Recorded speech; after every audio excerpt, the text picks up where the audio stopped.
Hello friends, myself Manish Joshi welcome all of you on my YouTube channel. In this video we will discuss a very interesting scholarship or we can say scheme which is known as KVPY किशोर वैज्ञानिक प्रोत्साहन योजना। इस video के अंदर हम लोग किशोर वैज्ञानिक प्रोत्साहन योजना के बारे में बात करेंगे। It is totally funded by department of science and technology government of India. Bharat सरकार का जो विज्ञान और तकनीकी मंत्रालय है उसके द्वारा ये फंडेड होती है। मतलब जितनी भी स्कॉलरशिप दी जाती है वो भारत सरकार का विज्ञान और तकनीकी मंत्रालय इसको देता है। इस वीडियो के अंदर हम लोग बात करेंगे कि क्या क्या इसकी क्वालिफ़िकेशन होनी चाहिए स्टूडेंट्स की, क्या क्या फ़ायदे, किस तरह की स्कॉलरशिप इसमें मिलती है, कैसे टेस्ट होता है, किस तरीके से क्वेश्चन पेपर आता है, वो सारी चीज़ें यहाँ पर हम लोग डिस्कस करेंगे।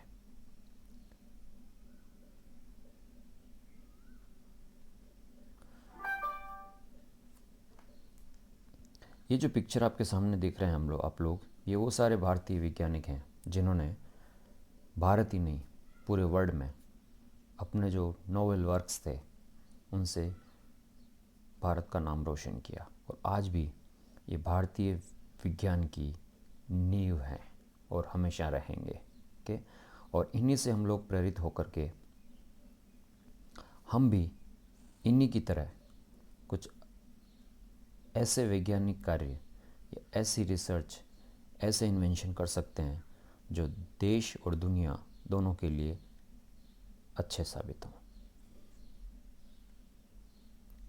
पिक्चर में देख रहे हैं आप Jagadish Chandra Bose, Prafulla Chandra, sir Satyendra Nath Bose, Meghnad Saha, Prasanta Chandra Mahalanobis, Gopal Chandra Bhattacharya, Anand Mohan Chakrabarty, Subhash Mukhopadhyay, CV Raman sir, Hargobind Khorana sir, Homi Jehangir Bhabha sir, Vikram Sarabhai, Subrahmanyan Chandrasekhar, Srinivasa Ramanujan, Ashoke Sen, doctor Shankar Chatterjee, Vilayanur S Ramachandran, Venkatraman Ramakrishnan, Jayant Vishnu Narlikar and our beloved doctor APJ Abdul कलाम।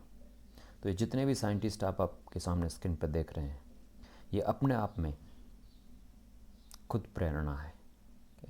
अब इनके आगे कुछ कहने की ज़रूरत नहीं है, तो आप भी इनके जीवन से, इनके कार्यों से प्रेरित होकर के अपने देश और अपना नाम रोशन कर सकते हैं। Country first, not our self. तो ये जो किशोर वैज्ञानिक प्रोत्साहन योजना है ये इस काम के लिए आपको एक सबसे अच्छा प्लेटफॉर्म अवेलेबल कराएगी, इसलिए आज ये वीडियो लेकर के मैं आपके सामने प्रस्तुत हुआ हूँ। किशोर Vaigyanik Protsahan Yojana which is known as KVPY। The Kishore Vaigyanik Protsahan Yojana is a program started in 1999 by the Department of Science and Technology, Government of India। ये जो KVPY स्कीम जो है ये 1999 में स्टार्ट की थी DST, department of science and technology, government of India ने, to encourage students who are studying basic sciences to take up research career in science. उन स्टूडेंट्स के लिए जो बेसिक साइंसेस के अंदर रिसर्च में अपना कैरियर बनाना चाहते हैं। The aim of the program is to identify and encourage talented and motivated students to pursue career in research। इस योजना का जो सबसे महत्वपूर्ण उद्देश्य है वो ये है कि उन स्टूडेंट्स की पहचान करना, उस टैलेंटेड और मोटिवेटेड स्टूडेंट्स की पहचान करना जो रिसर्च के अंदर अपना करियर बनाना चाहते हैं। This programme aims to assist the students to realise their potential. ये प्रोग्राम जो है वो स्टूडेंट को अपनी काबिलियत, उनके अंदर जो पोटेंशियल है उसको महसूस करने के लिए प्लेटफॉर्म अवेलेबल कराता है। And to ensure that the best scientific talent is groomed for research and development in the country. और देश के लिए रिसर्च और डेवलपमेंट के फील्ड में जो साइंटिफिक टैलेंट है उसको ग्रूम किया जा सके, उसको अच्छी तरीके से तैयार किया जा सके। Generous fellowship and contingency grants are provided to the selected KVPI fellows up to the pre-PhD level or 5 years whichever is earlier। जो स्टूडेंट्स इस KVPI के थ्रू सेलेक्ट होते हैं उनको KVPI फेलोज़ कहा जाता है और उनको एक फेलोशिप और कंटिजेंसी जो दूसरे उसके साथ में जो भी खर्चे हैं उनको प्री PhD लेवल तक, मतलब PhD से पहले तक या 5 years अपने 12th के बाद 5 ईयर्स, दोनों में से जो भी पहले हो वहाँ तक उसको ये स्कॉलरशिप मिलती है। In addition, summer camps for the KVPI fellows are organised in prestigious research and educational institutions in the country. इसके साथ साथ KVPI फेलोज़ के लिए समर कैंप भी ऑर्गेनाइज़ किए जाते हैं, और ये समर कैंप जो होते हैं वो देश के सबसे प्रेस्टिजियस, सबसे अच्छे जो रिसर्च और एजुकेशनल इंस्टीट्यूट हैं उनके अंदर समर कैंप ऑर्गेनाइज किए जाते हैं। The Department of Science and Technology, the nodal agency of the government, has entrusted the overall responsibility for organizing and running the KVPI program to the Indian Institute of Science, Bangalore. Department of Science and Technology इसकी nodal agency है जो KVPI से related सारी responsibilities को control करता है, और इसके लिए उन्होंने ये वर्क जो है वो Indian institute of science Bangalore IISC उसको दे रखा है। एंड सेटअप मैनेजमेंट कमेटी, और एक मैनेजमेंट कमेटी बनी हुई है, and a national advisory committee for overseeing it's implementation, और नेशनल लेवल पर एक एडवाइजरी कमेटी बनी हुई है जो इसके इम्प्लीमेंटेशन को ओवरसी करती है। मतलब किस तरीके से इसको रन किया जाना चाहिए उसको ये एडवाइजरी कमेटी देखती है। यस, जो भी चीज़ें डिस्कस की है, जो भी पॉलिसी बनाई गई है उसके अकॉर्डिंग काम हो रहा है या नहीं हो रहा है। A core committee looks after both the day to day and academic aspects of the KVPI programme. एक कोर कमेटी भी है जो प्रतिदिन के काम को और उसके साथ साथ KVPI प्रोग्राम के जितने भी एकेडमिक एस्पेक्ट्स हैं उन सबको ओवरलुक करती है, देखती है। About KVPI, the Kishore Vigyanik Protsahan Yojana is a program started in 1999 by the Department of Science and Technology DST, Government of India, to encourage students of basic science to take up research career in science, which we have already discussed. ये हम लोग पहले discuss कर चुके हैं। The aim of the program is to identify and encourage talented and motivated students to pursue career in research. वो सारे students जो रिसर्च के अंदर अपना करियर बनाना चाहते हैं उन टैलेंटेड और मोटिवेटेड स्टूडेंट्स को ये प्रोग्राम आइडेंटिफाई करता है। Update, the advertisement for the KVPI fellowship appears in all the national dailies normally on the technology day May 11 and the second Sunday of July every year. KVPI का जो advertisement है वो technology day 11 मई को या हर साल जुलाई का जो second Sunday होता है उस दिन पब्लिश होता है। तो इस साल जो 2021 है उसके लिए भी टेक्नोलॉजी डे पर भी पब्लिश नहीं हुआ है। हाँ, सेकंड संडे जो जुलाई आने वाला है उसमें ये पब्लिश होगा। Now, privileges of being a KVPI scholars, क्या क्या फैसिलिटीज़ उनको दी जाती है KVPI स्कॉलर्स को। A summer programme of 1 or 2 weeks where you get to listen to lectures by expert and visit near scientific research laboratory and institutions. एक summer programme जो होता है 1 या 2 हफ्ते का वो ऑर्गेनाइज़ किया जाता है जिसमें आप एक्सपर्ट्स के लेक्चर्स को सुनते हैं और जो नियर बाई साइंटिफिक रिसर्च और लेबोरेटरीज और इंस्टीट्यूट्स होते हैं उनको विज़िट करते हैं। An identity card is issue to each KVPI fellow. हर एक KVPI फेलो को एक आइडेंटिटी कार्ड अवेलेबल कराया जाता है। Several national laboratories, universities and other institutes extend special privileges like library laboratory facility to KVPI fellow on production on the ID card. देश की जो बहुत सारी लेबोरेटरीज़, यूनिवर्सिटीज़ और दूसरे इंस्टीट्यूट जो हैं वो काफ़ी सारी फैसिलिटीज़ इन KVPI स्कॉलर्स को देते हैं on the production of ID card. जो ID कार्ड KVPI स्कॉलर को मिला होता है उसके बेसिस पर। Institution which accept KVPI aptitude test score, ऐसे इंस्टीट्यूट जो हैं जो KVPI के एप्टीट्यूड स्कोर को एक्सेप्ट करते हैं एडमिशन के लिए, उनमें जो हैं IISc Bangalore, IIT Bombay, ICMR new Delhi, IIACR Kolkata, HBCSE Mumbai, ये सारे इंस्टीट्यूट जो होते हैं वो KVPI का जो स्कोर होता है उसको एक्सेप्ट करते हैं एडमिशन के लिए। Eligibility, the KVPI fellowships are given only to Indian nationals to study in India. सिर्फ भारतीय नागरिकों को ही ये फेलोशिप अवेलेबल होती है। 3 स्ट्रीम इसके अंदर होते हैं। Stream S A, stream S X and stream S B.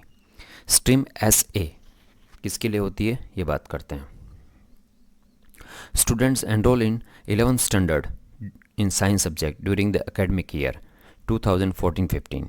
ये 14-15 का स्लाइड है। तो अभी हम बात करें तो स्ट्रीम ऐसे जो है वो ऐसे स्टूडेंट्स के लिए है जो 11th क्लास में एनरोल हो चुके हैं इस सेशन में, मतलब 2021-2022 के लिए, जो इस साल 11th में हैं उनके लिए स्ट्रीम ऐसे है।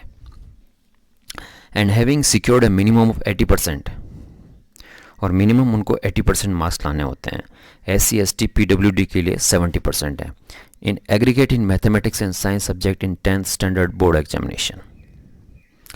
मैथमेटिक्स और साइंस के अंदर जो है वो 80% मार्क्स वहाँ पर आने चाहिए, ओवरऑल नहीं, only in mathematics and science subjects.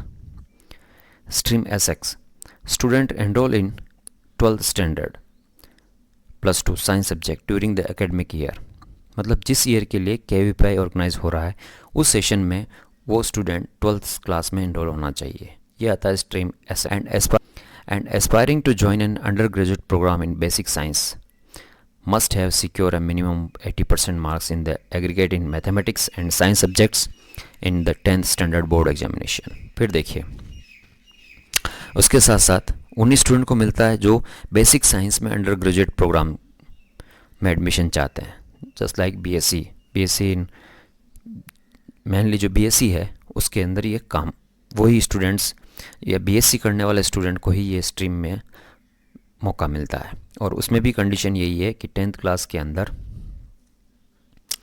80% aggregate marks mathematics और साइंस सब्जेक्ट में उस स्टूडेंट के पास होने चाहिए। Stream SB, students enrol in the first year of undergraduate programme in basic science having secured a minimum of 60%, 50% for SC ST PWD marks in aggregate in science subjects physics chemistry biology mathematics in 12th standard board examination. कहने का मतलब जो stream SB है उसके अंदर वो students होते हैं जो उस सेशन में बीएससी के फर्स्ट ईयर में एडमिशन ले चुके होते हैं, लेकिन 12th बोर्ड में उनके पास 60% मिनिमम मार्क्स होने चाहिए। SC ST PWD के लिए 50% का क्राइटेरिया है। तो ये 3 स्ट्रीम यहाँ पर हैं KVPY के लिए, stream SA, stream SX and stream SB। सबकी अपनी अपनी कंडीशंस हैं कि स्ट्रीम SA में कौन जाएगा, स्ट्रीम SX में कौन जाएगा, स्ट्रीम SB में कौन जाएगा। नाउ फेलोशिप क्या क्या मिलता है उसके बारे में बात करते हैं। Basic science SA SX SB during first to 3 years, 3rd years, first year से लेकर 3rd ईयर तक of BSc BS B static, bachelor of statistics, BMAT, bachelor of mathematics honours, integrated MSc और master of surgery. Monthly fellowship 5000 है। Annual contingency grant is 20,000। SAXXB during MSc और 4th to 5th year of integrated MSc and MS।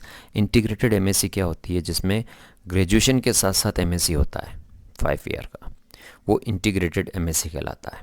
बाकी normally क्या होता है, graduation 3 years का और फिर उसके बाद 2 ईयर्स का MSc, तो दोनों में अलग अलग एडमिशन लेने पड़ते हैं। जबकि इंटीग्रेटेड में क्या होता है, 12th के बाद ही एडमिशन हो जाता है MSc के लिए, तो 12th के बाद अगले जो 5 ईयर्स हैं तब तक उसकी MSc कंप्लीट हो जाती है।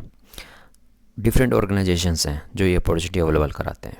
तो इस सेक्शन में मंथली फेलोशिप 7,000 मिलती है और एनुअल कंटिजेंसी ग्रांट है, जो भी एडिशनल स्टेशनरी है उसके लिए 28,000 फेलोशिप मिलता है।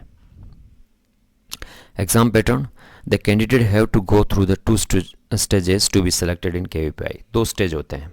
Stage 1 written aptitude test, that is multiple choice. The test will be conducted at different centre across the country. देश के अलग अलग शहरों में टेस्ट कंडक्ट होता है। Stage 2 interview, shortlisted candidates from aptitude test will be called for the interview which is the final stage of the selection process. दूसरा जो स्टेज होता है उसमें इंटरव्यू होता है और उसके बेसिस पर उनको शॉर्ट लिस्ट किया जाता है। कौन कौन से सब्जेक्ट कवर्ड होते हैं इसमें, physics, chemistry, maths and biology. Test paper pattern क्या रहता है? Stream SB+2 SX।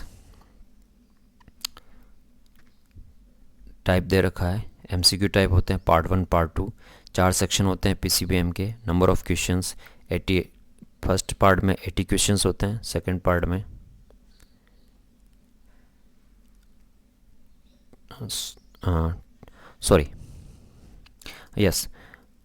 First part में 80 क्वेश्चंस होते हैं, सेकंड पार्ट में 40 क्वेश्चंस होते हैं।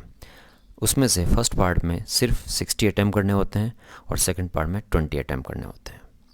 मार्किंग स्कीम, करेक्ट आंसर के लिए 1 मार्क होता है पार्ट 1 में, पार्ट 2 के अंदर 2 मार्क होते हैं। इनकरेक्ट मार्किंग के लिए पार्ट 1 में 0.25 डिडक्शन हो जाता है, जबकि पार्ट 2 में 0.5 का डिडक्शन होता है। टोटल मैक्सिमम मार्क्स जो होते हैं वो 100 होते हैं। स्ट्रीम ऐसे, उसके लिए अलग पैटर्न है। 2 पार्ट होते हैं, पार्ट 1 पार्ट 2, MCQ बेस्ड होता है। पार्ट 1 में भी 4 सब्जेक्ट होते हैं PCBM, पार्ट 2 में भी 4 सब्जेक्ट होते हैं PCBM।